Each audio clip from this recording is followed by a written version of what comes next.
Hello friends, आप सभी का हमारे यूट्यूब चैनल वर्किंग थॉट्स में स्वागत है। आज इस वीडियो में मैथ्स के कुछ इंपॉर्टेंट क्वेश्चंस को डिस्कस करेंगे जो आने वाले असिस्टेंट लोको पायलट के एग्जाम में बहुत हेल्पफुल होंगे। और एक तरह से ये प्रीवियस ईयर के क्वेश्चन का जो है डिस्कशन हो रहा है। तो पहला जो है टाइम एंड वर्क का क्वेश्चन है। इसमें कह रहा है कि ए बी से दोगुना तेजी से काम कर रहा है। ठीक है, तो इसको शुरू करने के पहले एक बात बताते हैं कि टाइम एंड वर्क में क्या चीज होता है कि जो इफिशियंसी है, इफिशियंसी मतलब एक दिन में जो आदमी का कार्य करने का क्षमता हो गया। ठीक है, दिन में या कुछ भी एक दिन के रिस्पेक्ट में इफिशियंसी को लिया जाता है। एक घंटा में लिया जाएगा, एक दिन में लिया जाएगा। तो इफिशियंसी क्या हो गया? आदमी का कार्य करने का क्षमता किसी भी रिस्पेक्ट में। एक घंटा में कितना काम कर सकता है, 2 घंटा में कितना काम कर सकता है, ये आदमी का एक किसी के रिस्पेक्ट में इफिशियंसी होता है। ठीक है, तो इफिशियंसी को अगर टोटल टाइम से गुना कर देंगे, ठीक है, किसी आदमी का इफिशियंसी जितना है उसको अगर टाइम से गुना कर देंगे तो उस आदमी के द्वारा किया गया वर्क निकल जाएगा। ठीक है, ये बेसिक है टाइम एंड वर्क का। अब क्या कह रहा है कि ए जो है और बी का रेशियो है निकालना है। ए बी से दोगुना तेजी से कार्य कर सकता है, यानी इफिशियंसी क्या होगा? ए बी से दोगुना तेजी से, यानी 2:1 इसका इफिशियंसी हो गया। बी अगर 1 है तो इफिशियंसी कितना हो गया? 2 हो गया। उसके बाद सेकंड में कह रहा है कि ए और सी एक साथ बी से 3 गुना तेजी से कार्य कर रहा है। मान लेते हैं ए एंड सी है यहाँ पर, और बी के रिस्पेक्ट में निकालना है रेशियो। तो बी मान लेते हैं अगर 1 है तो ये कितना होगा? 3 होगा। ठीक है, चूंकि दोनों साइड जो है, अब हमको ए बी सी तीनों का क्या निकालना होगा? रेशियो निकालना होगा। तभी, क्योंकि यहाँ तीनों का जो है कार्य का 30 दिन दिया गया है, तो तीनों का रेशियो निकालना होगा। बट यहाँ देख रहे हैं कि अगर बी का अलग अलग रेशियो यहाँ पर रहता तो बी को बैलेंस करना होता, लेकिन दोनों साइड बी 1-1 है, इसलिए बैलेंस करने का जरूरत ही नहीं है। ए बी और सी का अगर निकालें तो कितना हो जाएगा? बी का कितना? 1 दिया गया है, बीच में है। अब ए और सी क्या है? 3 है, और ए यहाँ 2 है, यानी सी का कितना होगा? 1 होगा। ऑब्वियस सी बात है, ए का कितना होगा? 1 होगा। तो कितना हो गया? 2 हो गया, और यहाँ कितना हो गया? 1 हो गया। ठीक है, यानी कि टोटल अगर हम इफिशियंसी की बात करें ए बी सी इसमें रेशियो में, तो कितना हो गया? 2 1 3 1 4, 4 यूनिट हो गया। 4 यूनिट हो गया। अब जो है, चूंकि हम बोल रहे हैं कि इफिशियंसी है और टाइम को गुना कर देंगे तो वर्क निकल जाएगा। ये क्या है? इफिशियंसी निकला। ठीक है, इफिशियंसी का रेशियो है एबीसी का। तो अगर इसको हम क्या करेंगे कि 4 को, इफिशियंसी को वर्क टाइम से गुना कर देंगे। टाइम यहाँ कितना दिया गया? 30, तो मेरा कितना गया? 120। तो 120 मेरा क्या हो गया? ये मेरा हो गया कार्य निकल गया। तीनों एबीसी के द्वारा कितना कार्य किया गया है। ठीक है, तो ए का निकालना, हमको कार्य निकालना होगा। तो टाइम ऑफ ए कितना लगा है? टाइम ऑफ ए निकालने के लिए उसी तरह टोटल वर्क और डिवाइड बाय क्या होगा? इफिशियंसी करना होगा इस फॉर्मूला से। तो इफिशियंसी ए का कितना है? इफिशियंसी का ए का हो गया 2, लेकिन हमको ए का इफिशियंसी 2 हो गया, टोटल इफिशियंसी मेरा कितना हो गया? 4 हो गया। ठीक है, टोटल 4, और ए का निकालना है तो यहाँ कितना हो गया? 2 हो गया। ठीक है, तो यानी कितना हो गया? 30, यानी ये कितना हो गया? 60 हो गया। ठीक है, तो ये दोनों ऑप्शन तो कैंसिल हो गया, मेरा बच गया ये दोनों। तो बी का भी निकाल लेंगे तो निकल जाएगा। तो उसी तरह टाइम ऑफ बी कितना हो गया वो भी जान लेते हैं। टाइम ऑफ बी कितना हो गया? यहाँ कितना? 30 होता, और 30 इंटू जो बी का इफिशियंसी कितना होगा? 1 होगा। यहाँ कितना हो जाएगा? डायरेक्टली ये नहीं करना है। ठीक है, 120 हो गया। 120 को डायरेक्टली जो है, चूंकि टोटल मिलके 120 काम किया है, ठीक है ना, तो इसी में से काम किया है, तो जितना इसका इफिशियंसी होगा उसी का अकॉर्डिंग टाइम लेगा। तो इफिशियंसी ए का कितना है? 2 होगा। तो 2 से डायरेक्टली डिवाइड कर दिए तो 60 हो गया, 60 दिन। उसी तरह कितना करना होगा? 120 को जो है किससे करना होगा? 1 से डिवाइड करना होगा, क्योंकि बी का इफिशियंसी कितना है? 120 दिन। तो ऑप्शन में जो है सी का भी उसी तरह निकाल लेंगे, सी का भी 120 दिन निकलेगा। Option number A is the correct answer. Question में कहा गया है कि एक नापदान को 3 टैंकरों द्वारा एक समान प्रवाह के साथ भरा जाता है। एक साथ कार्य करने वाले पहले 2 टैंकर उतने ही समय में नापदान को भरते हैं जितने समय में नापदान तीसरे टैंकर को भरते हैं। इसका मतलब क्या हो गया कि पहला 2 टैंकर का जो इफिशियंसी है वो तीसरे टैंकर के इफिशियंसी के बराबर होगा। मान लेते हैं मेरा टैंकर 3 है, ए बी सी टैंकर है, पहला टैंकर, दूसरा टैंकर, तीसरा टैंकर। अब इन दोनों का जो इफिशियंसी होगा वो तीसरे के बराबर होगा, इसीलिए ये दोनों जो एक साथ भरता है वो तीसरा जो है अकेले कार्य कर देता है उतना। ठीक है, यहाँ पर दिया गया है कि उतने ही समय में पहला 2 टैंकर जितना समय भरता है तीसरा जो है अकेले भर देता है। इन दोनों का एफिशिएंसी बराबर है। अब कह रहा है कि दूसरा टैंकर पहले टैंकर से जो है 5 घंटा तेज और तीसरे टैंकर से 4 घंटे धीमी नापदान को भरता है। तो यहाँ जो है हमको इसके अकॉर्डिंग चलना होगा।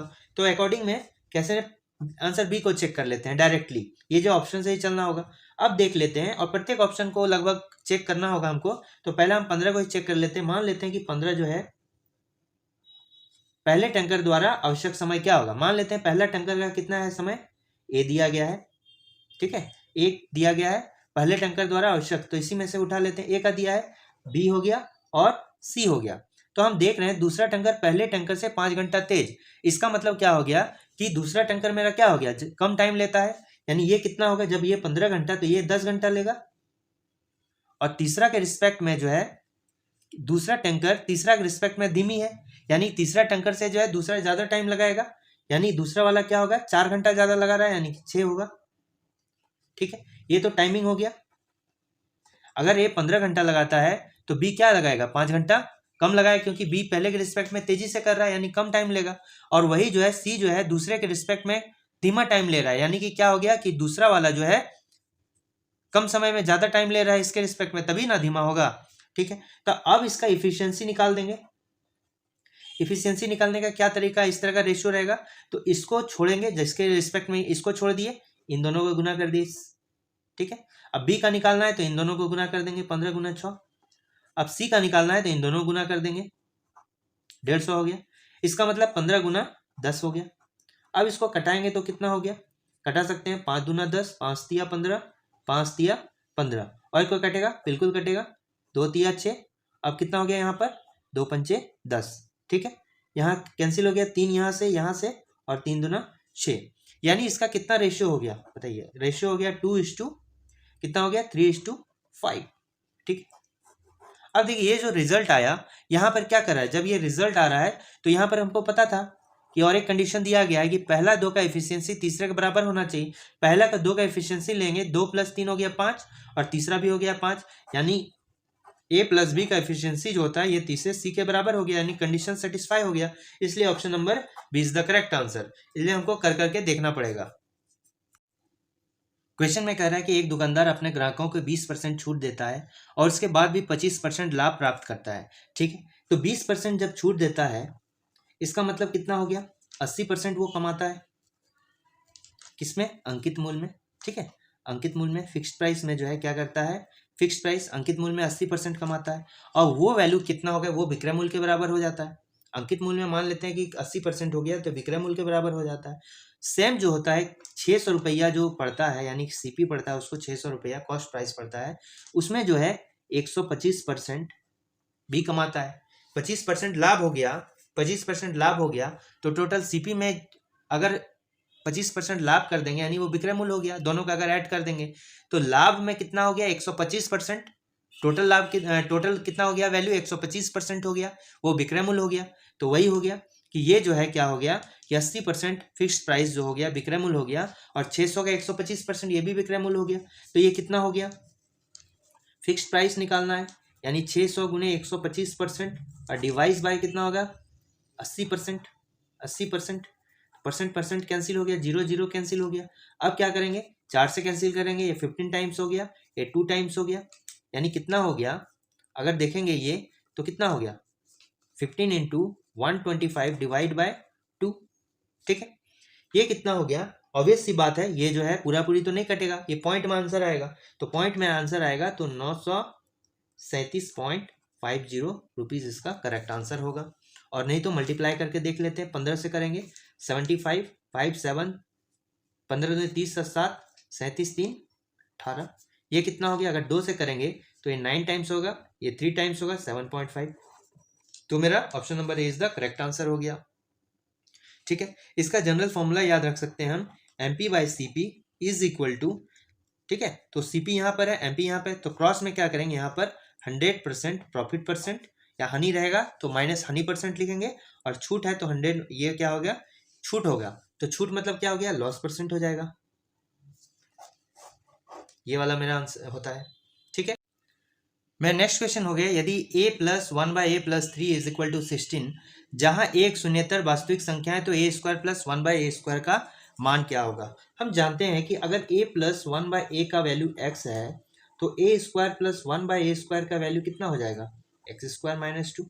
ठीक है, तो अगर ऑप्शन को देखें तो क्या ये ऑप्शन हो सकता है, नहीं होगा, क्योंकि ये 51 - 2 अगर लिखेंगे इस फॉर्म में तो 51 किसी का स्क्वायर है, नहीं है, इसलिए आंसर नहीं होगा। इसको अगर लिखेंगे इस फॉर्म में तो 5 - 2 यानी ये स्क्वायर के फॉर्म में होना चाहिए, किसका स्क्वायर है, किसी का स्क्वायर 5 नहीं है, इसलिए ये दोनों आंसर हो सकता है। क्योंकि ये 9 - 2 7 को लिख सकते हैं, 9 - 2 9 किसका है, 3 पर स्क्वायर है, और ये लिख सकते हैं 49 - 2 49 किसका स्क्वायर है, 7 का, इसलिए ये दो आंसर हो सकता है। ठीक है, तो अब कैसे फाइंड आउट करेंगे इन दोनों में से कौन सा आंसर होगा।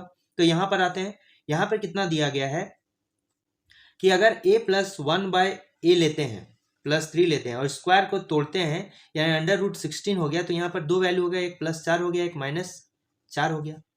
और a प्लस 1/a क्या जो है, अगर +4 लेते हैं तो कितना आंसर आ जाएगा, 1 आ जाएगा। जब 1 आ गया आंसर तो इसके अकॉर्डिंग जो है कितना हो जाएगा, a² प्लस 1/a² कितना हो जाएगा, x² - 1 यानी 1 - 2 इज इक्वल टू -1। और नेगेटिव में यहाँ पर कहीं भी आंसर है नहीं है, तो ये तो होगा ही नहीं। जब जो है अब कितना -4 लेते हैं, -4 जब लिए तो 1 plus 1/a is equal to कितना हो गया, -7। क्यों, -4 इधर गया तो -3 यानी कि -7, यानी कि a² प्लस 1/a पर whole square is equal to कितना हो गया, -7 पर होल स्क्वायर -2 यानी कितना हो गया 49 - 2 यानी कितना हो गया आंसर 47, यानी option number D is the correct answer. यदि 10 अंकों की एक संख्या इतनी है, ये 10 अंकों की संख्या है, संख्या 72 से विभाज्य है, तो y का न्यूनतम मान के लिए इतना का मान क्या होगा। तो जब भी देखते हैं कोई भी संख्या अगर 72 से डिवाइड होता है, उसके मल्टीपल से भी डिवाइड होगा, तो 9 इंटू क्या हो गया, 8 हो गया, यानी वो संख्या 9 से भी डिवाइड होना चाहिए और 8 से भी डिवाइड होना चाहिए। 8 से विभाज्यता का नियम क्या है कि कोई भी संख्या का आखिरी 3 डिजिट अगर विभाज्य है 8 से, तो पूरा डिजिट 8 से डिवाइड होगा। अगर इसके 3 डिजिट को ले लेते हैं, जैसे 9y6 हो गया, इसको 8 से डिवाइड करना होगा y का न्यूनतम मान के लिए। ठीक है, तो y के न्यूनतम मान के लिए तो y का मान पहले निकालना होगा। तो y का मान क्या होगा, जैसे 9y6 है, अगर 8 से हम इसको डिवाइड दिए तो एक टाइम में क्या हो गया, 8 हो गया, 1 हो गया। अब यहाँ पर कितना आना चाहिए, y उतरेगा, y उतर गया। ठीक है, तो y के जगह में क्या रखेंगे कि कैंसिल आउट, न्यूनतम मान 1 रखेंगे, तो यहाँ पर क्या हो जाएगा, 11 हो जाएगा। और 11 जब हो जाएगा और एक टाइम 8 के 3 36 हो गया, 8 तो 36 से फिर नहीं कटेगा। ठीक है, 1 रखेंगे तो यहाँ 11 और 8 का डिफरेंस 3, यानी यहाँ पर उतर गया 36 हो गया, 36 का 8 से कटेगा नहीं। अब यहाँ पर 2 रखेंगे तो 46 पे 8 से नहीं कटेगा। अब यहाँ अगर 3 रखते हैं तो 13 - 8 हो गया, 5 5 और 6 56 हो गया, तो यहाँ पर कट रहा है, तो यहाँ क्या हो गया, y का वैल्यू 3 रख दिए। ठीक है, 3 रख दिए तो एक बार में फिर कटेगा, 8 5 फिर 6 8 7 56, यानी y का मिनिमम वैल्यू क्या हो गया, 3 हो गया। y का मिनिमम वैल्यू क्या हो गया, 3 हो गया। अब यहाँ पुनः उस संख्या को लिख लेते हैं 7 9, और y की जगह हम क्या देंगे, 3 हो गया और 6 हो गया। अब 9 से फुल्ली डिवाइड करेंगे तो जो 9 हमको क्या रिमेनिंग 0 लाना है, तभी पूरा 9 से कटेगा वो रिमेनिंग 0। तो अब देखते हैं 5 और 9 है तो ये तो कट जाएगा, 5 + 4 कितना हो गया, पूरा सम में जो है को 9 से डिवाइड दे या इस डिजिट को 9 से डिवाइड दे दें तो रिमेनिंग 0 बच जाएगा। 5 और 4 9, तो 9 9 से कट गया, 7 2 9 9 9 से कट गया, फिर 9 तो 9 से कटे, 3 और 6 क्या हो जाएगा, भी 9 से कट जाएगा, 3 + 6 क्या हो गया, 9 हो गया, और 9 जो है क्या हो जाएगा, कट जाएगा। तो मेरा जो रिमेनिंग बच गया कितना हो गया, 13 + x। ठीक है, 7 6 13 + x, इसको 9 से डिवाइड देना होगा। तो 9 से डिवाइड देने के लिए यहाँ कितना होगा, अगर 1 देंगे 14 तो नहीं, 9 एकम 9 9 दूनी 18, यानी यहाँ कितना x का वैल्यू 5 लाना होगा, x का वैल्यू कितना 5, तभी 18/9 हो जाएगा, कैंसिल हो जाएगा। तो x का वैल्यू मेरा कितना 5 आ गया, और y का वैल्यू मेरा कितना आ गया, मिनिमम 3 आ गया। तो अब देख लेते हैं 5x - 3y, यानी कितना हो गया 25 - 3 9, यानी वैल्यू कितना हो जाएगा 16। Option number B is the correct answer.